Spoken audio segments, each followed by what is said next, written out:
désirabilité, il est temps de prendre de la hauteur un peu sur les thèmes de notre journée avec un nouveau grand témoin. Un grand témoin que vous connaissez tous, mais je vais quand même prendre le temps de vous présenter un petit peu. Donc François Gémen, professeur à HEC, chercheur du Fonds national de la recherche scientifique, également co-auteur du 6e rapport du GIEC, président du conseil scientifique de la Fondation pour la nature et l'homme et du Sustainable Finance Observatory, avec l'accent, et également président de l'Alliance pour la décarbonation du bâtiment. Quelle est sa vision de notre secteur aujourd'hui? Quels sont, selon lui, les défis à relever, les freins et les leviers à actionner? Comment agir mieux? Merci d'accueillir François Gémen.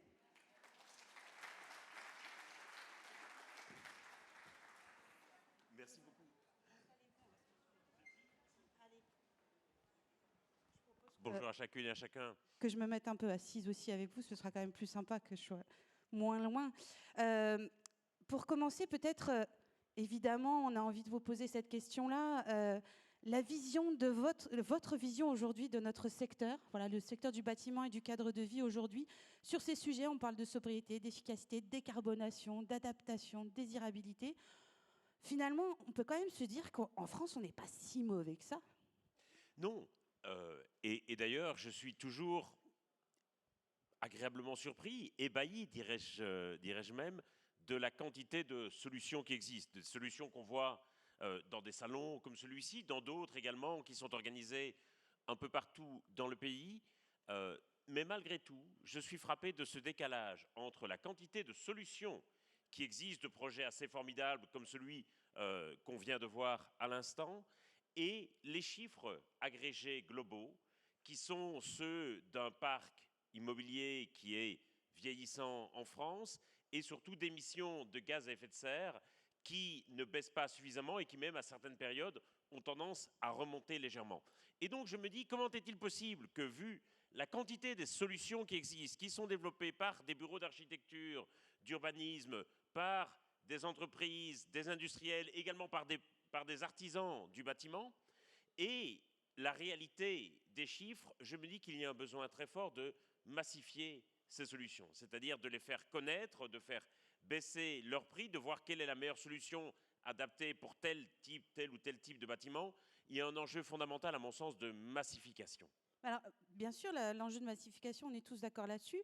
Alors après, on a quand même eu des actions politiques. On a une réglementation environnementale qui a été très précurseur là-dessus. Et qui est beaucoup plus avancée que dans la plupart d'autres pays du monde. Réglementation environnementale que nous aurions d'ailleurs, je pense, intérêt à exporter. Et je pense qu'il faut aujourd'hui aussi essayer de se projeter en dehors des frontières nationales et de voir comment ce que nous faisons de bien ici peut servir d'inspiration ailleurs et comment, à l'inverse, d'autres politiques, d'autres techniques qui se pratiquent ailleurs peuvent être importées avec succès ici. Mais alors comment on va plus vite aussi et comment on massifie? Parce que finalement, on voit malheureusement on entend parler d'un backlash écologique en ce moment. On voit que voilà, il y a des grandes mesures qui avaient été prises en France. Je parle pour l'instant de la France et bien sûr on va s'étendre, mais il y a des mesures qui ont été prises. On voit qu'on revient un petit peu dessus. Finalement, le problème c'est toujours un peu le même, c'est arriver à concilier à chaque fois les enjeux de chacun et arriver à avoir une vue un petit peu plus globale. 3 enjeux à mon avis. Le premier, c'est de faire travailler davantage les gens ensemble. Je pense par exemple au secteur de la construction et au secteur de la mobilité. Parfois, on me présente des projets de bâtiments remarquables, à énergie passive, bas carbone, etc., mais qui sont au milieu d'un champ et auxquels il faudra forcément accéder en voiture. Et donc, d'une certaine manière, les gains d'émissions qui sont réalisés sur le bâtiment sont perdus à cause des déplacements supplémentaires qui sont engendrés parce que les gens doivent se rendre dans ce bâtiment.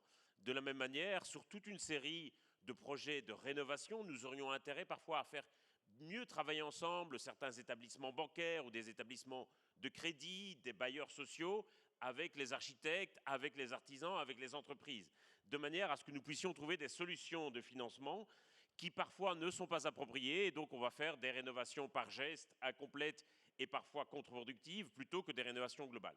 Donc c'est le premier enjeu, faire davantage travailler les gens ensemble, et ça c'est vraiment un des objectifs premiers de l'Alliance pour la décarbonation du bâtiment que nous avons lancée la semaine dernière. Si certains d'entre vous sont intéressés à nous rejoindre, qu'ils n'hésitent pas à contacter Vonji, Andrea Manga, qui est situé là-bas au 4e rang. Vonji, si tu peux te lever pour que chacun puisse On commence s'identifier. par la pub alors.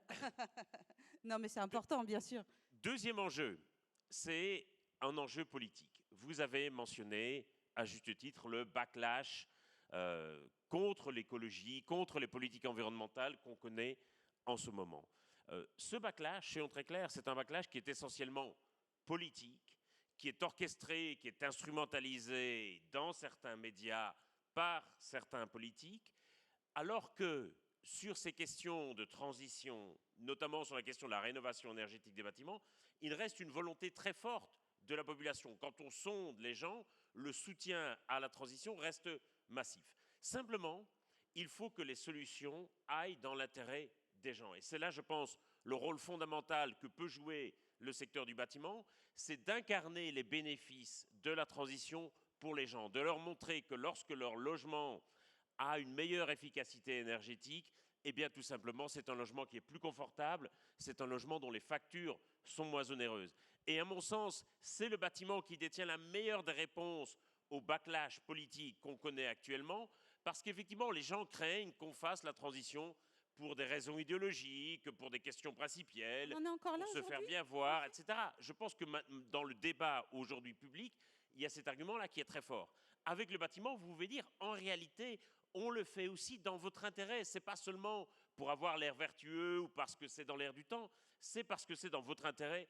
Et ça, c'est un levier absolument fondamental que peut et doit, à mon sens, actionner le secteur du bâtiment. Le troisième enjeu, et j'en termine là, c'est l'enjeu des financements. Je pense que trop longtemps, nous, je dis un nous, collectif sans viser personne, nous nous sommes appuyés beaucoup trop sur la subvention publique.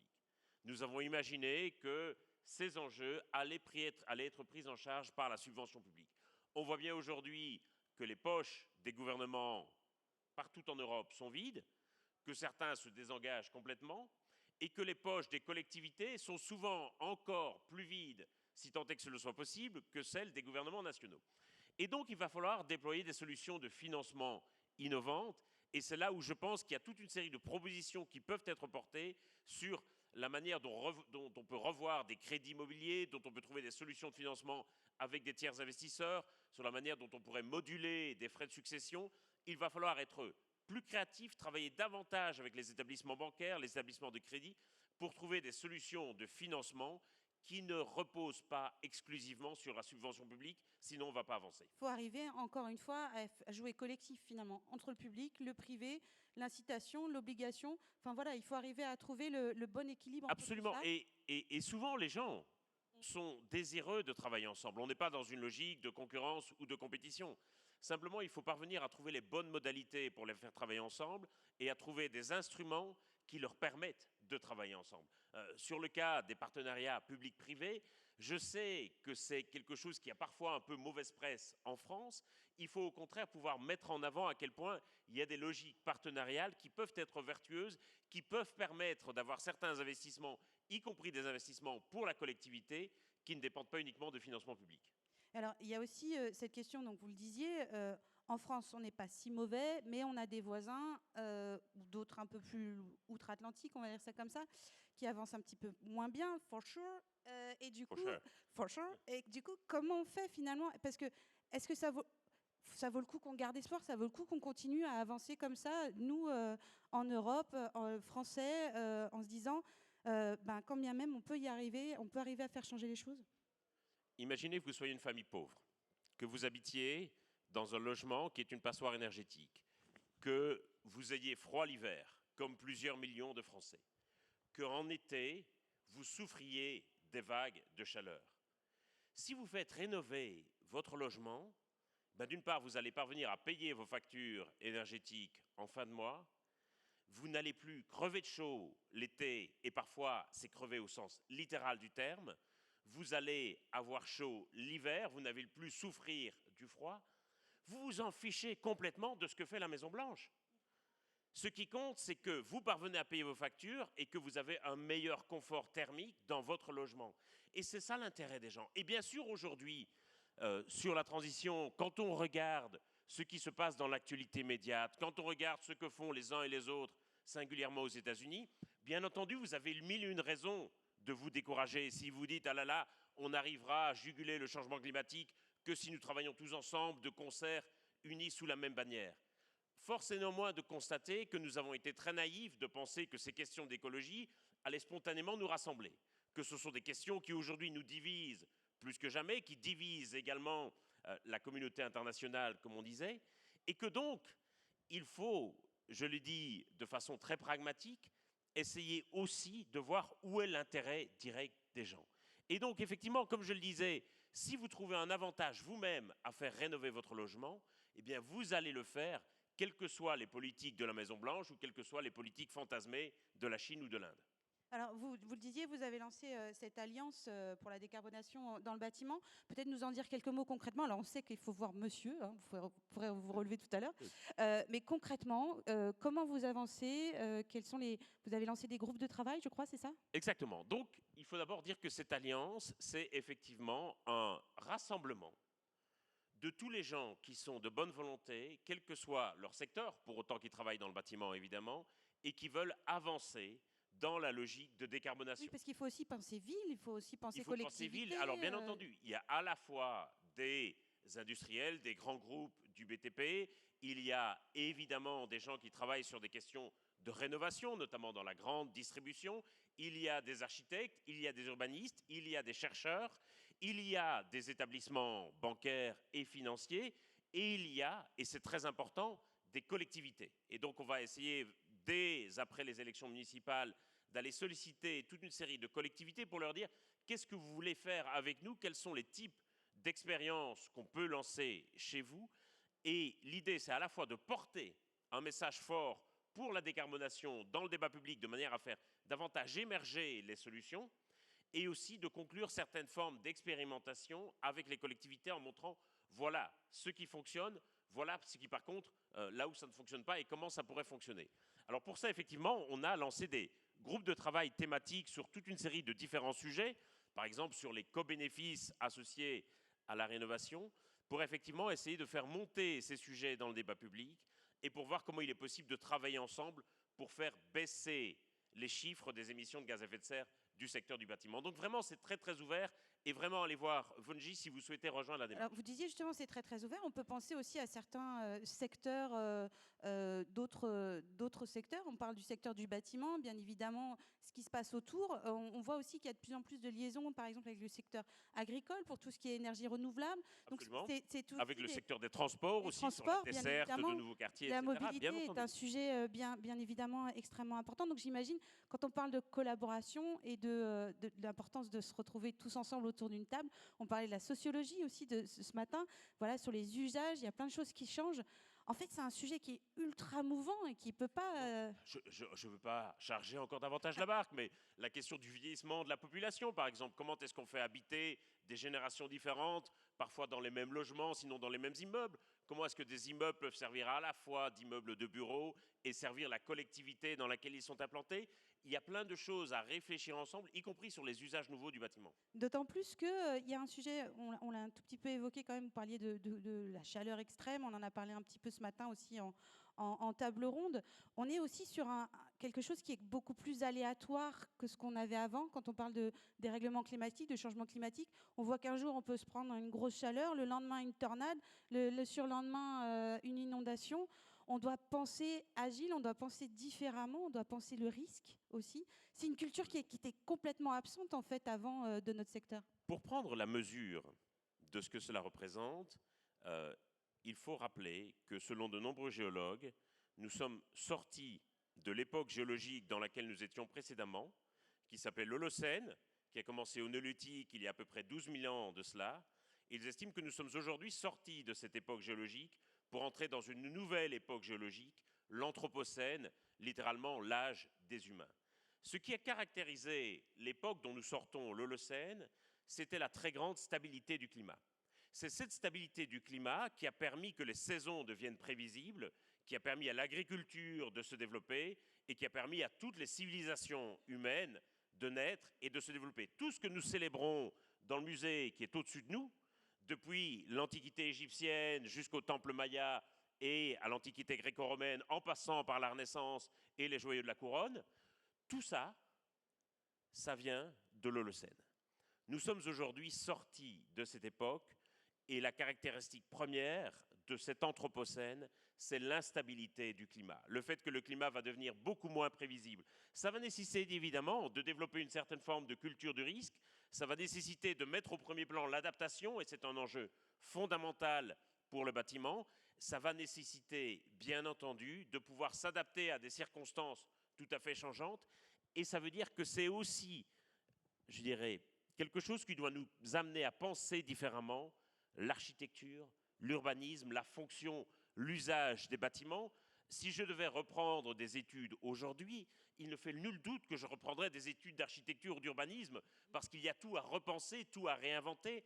C'est à la fois vertigineux et absolument fascinant. Et je crois que l'esprit dans lequel on veut vraiment se placer avec cette alliance, c'est un esprit positif. Comment est-ce que nous allons faire de la transition, de la décarbonation, de l'adaptation, comment est-ce qu'on va en faire un projet qui permette de vivre mieux? Aujourd'hui, je crois que si la transition est parfois un peu victime d'un backlash, c'est parce que beaucoup ont le sentiment que la transition va nous amener à vivre moins bien, que ça va être une affaire de contraintes, de renoncements, de sacrifices, de coûts supplémentaires. Je pense qu'il faut absolument nous mettre ensemble pour faire de cette affaire un véritable projet qui nous permette de mieux vivre demain.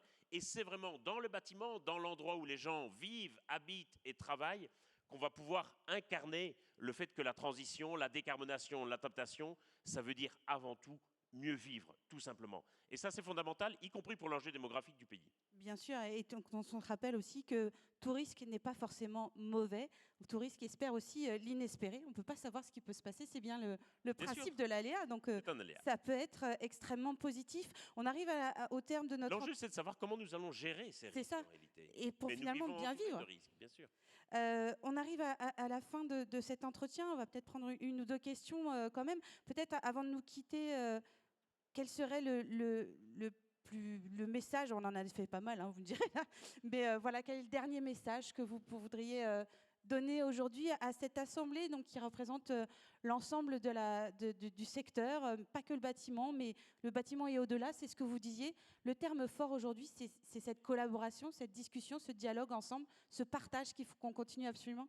Je pense que pour tous les gens qui sont engagés dans ces questions d'efficacité énergétique, de décarbonation du bâtiment, d'adaptation, parfois il y a une certaine forme de morosité qui s'est installée. Parce qu'effectivement, il y a toute une série de signaux décourageants, à commencer évidemment par les indicateurs environnementaux qui vont forcément s'aggraver tant que nous n'aurons pas atteint la neutralité carbone, qu'il y a effectivement un ressac politique très fort aujourd'hui. Et je pense que cette morosité vient parfois du fait que nous avons trop attendu de la part du gouvernement, de la part des subventions publiques, qu'on a attendu une certaine forme de structuration, de cap sur la transition.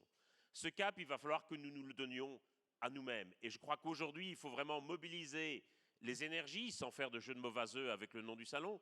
Il faut aujourd'hui mobiliser les énergies qui viennent d'en bas, de la base, tous les gens qui veulent agir positivement, qu'ils se mettent ensemble. Et c'est de nous, en réalité, que va venir ce cap et la solution qui permettra à chacun de vivre mieux. Et c'est, je crois, un vrai enjeu, pas seulement pour le bâtiment, pas seulement pour le climat, mais pour nos démocraties. Si nous ne parvenons plus aujourd'hui à faire de la transition un projet de progrès, si nous ne parvenons plus à avoir un minimum de confiance quant au fait que nous vivrons mieux demain que nous ne vivons aujourd'hui, le risque, c'est évidemment d'essayer de nous projeter dans un passé fantasmé.